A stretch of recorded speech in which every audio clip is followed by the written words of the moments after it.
आपके साथ मैं हूं ममता सिंह। तो चलिए शुरुआत कर लेते हैं दिन भर की खास बड़ी खबरों से। आरएसएस का हिंदू राष्ट्र का सपना उत्तर प्रदेश में क्यों लड़खड़ा है? अनीस दुबे, प्रधान संपादक, बुंदेलखंड लाइव टुडे।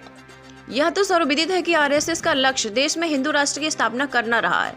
अब जबकि आरएसएस की स्थापना के 100 वर्ष 2025 में पूरे होने जा रहे हैं, तो अपने शताब्दी वर्ष में हिंदू राष्ट्र के सपने को साकार रूप देने के लिए वह धीरता की हद तक जल्दबाजी में है। अधिकांश लोग हिंदू राष्ट्र से सिर्फ यह तात्पर्य रखते हैं कि इसका अर्थ मुसलमानों सहित सभी गैर हिंदू अल्पसंख्यकों को दोयम दर्जे के नागरिक के रूप में व्यवहारिक रूप से बसर करने को अपनी नियति मान लेने के लिए मजबूर करना है, जबकि हिंदू राष्ट्र के वास्तविक सरोकार इससे कहीं आगे है।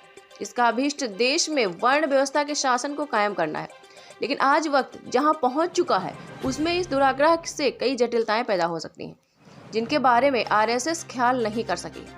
वैसे भी हिंदू राष्ट्र के अपने अंतर्विरोध भयानक है, जिसे अपनी कल्पना में उसने भुला दिया था।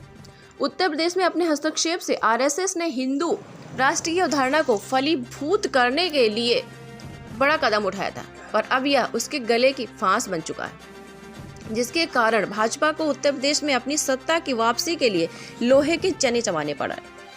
आखिर मोदी को क्यों किया स्वीकार? यह सवाल पूछा जा सकता है कि अगर आरएसएस वर्ण व्यवस्था का हामी था तो उसने शूद्र जाति के नरेंद्र मोदी का वर्ण प्रधानमंत्री पद के लिए लालकृष्ण आडवाणी, डॉक्टर मुरली मनोहर जोशी, नितिन गडकरी आदि का पत्ता काट कर क्यों किया? दरअसल उत्तर प्रदेश में जब भक्त हनुमान के आधुनिक संस्करण कल्याण सिंह को मंडल आयोग की रिपोर्ट के प्रभाव के काट के लिए अस्थायी तौर पर बनाने की मंशा से भाजपा ने मुख्यमंत्री पद के लिए अवसर दिया था, और इसके बाद मध्य में ही कोशिश की थी उन्हें बदल कर किसी सवर्ण को मुख्यमंत्री बनाया जा सके, तो यह पासा उल्टा पड़ गया था। उत्तर प्रदेश के बाद में न राम प्रकाश गुप्ता का कार्ड कामयाब हो पाया और न राजनाथ सिंह। पिछड़ों के मुंह मोड़ लेने से उत्तर प्रदेश में भाजपा का सत्यानाश होता चला गया। सपा बसपा गठबंधन तुड़वाकर और मायावती को बार बार समर्थन देकर मुख्यमंत्री बनाने से दलित और पिछड़ों को एक दूसरे के आमने सामने कर देने की पैतरेबाजी भी रंग नहीं ला सकी। यहाँ तक कि अटल बिहारी वाजपेयी जैसे असाधारण व्यक्तित्व वाले नेता के प्रधानमंत्री बनने के बाद में भी उत्तर प्रदेश में भाजपा में कल्याण सिंह के जमाने की चमक वापस नहीं आ सकी। बाद में अटल बिहारी वाजपेयी जैसी शख्सियत का जादू भी सोनिया गांधी के सामने फेल हो गया, और केंद्र में लगातार जनमत मनमोहन सिंह जैसे निस्तेज प्रधानमंत्री को 2 बार सत्ता में रहने का अवसर हो गया। इस सबक से आरएसएस इस नतीजे पर पहुंची कि हिंदू राष्ट्र के लिए ठोस कदम उठाने के लिए अभी परिपक्व स्थिति तैयार नहीं हो पाई थी। इसलिए अंतरिम व्यवस्था का रणनीतिक प्लान तैयार किया गया, जिसमें नरेंद्र मोदी का बतौर प्रधानमंत्री अभिषेक अनिवार्य माना गया।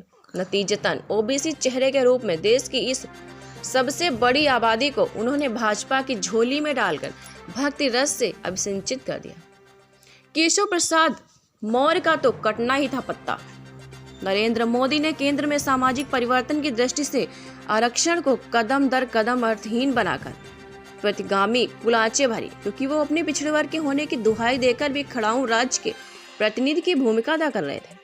उत्तर प्रदेश में 2017 को विधानसभा चुनाव जिन केशव प्रसाद मौर्य को चेहरा बनाकर लड़ा गया था, वे अगर यहाँ मुख्यमंत्री बना दिए जाते तो वो यही भूमिका वे निभा रहे होते, क्योंकि हिंदू राष्ट्र में शूद्र के किसी परिस्थिति में राजा बनने के बाद भी वफादार सेवक का रोल अदा करना उसकी नियति है।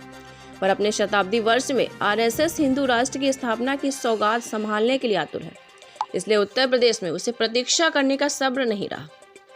नतीजतन केशव प्रसाद मौर्य का पत्ता पार्टी के बहुमत में आने के बाद साफ कर दिया गया, जो कि अनिवार्य था।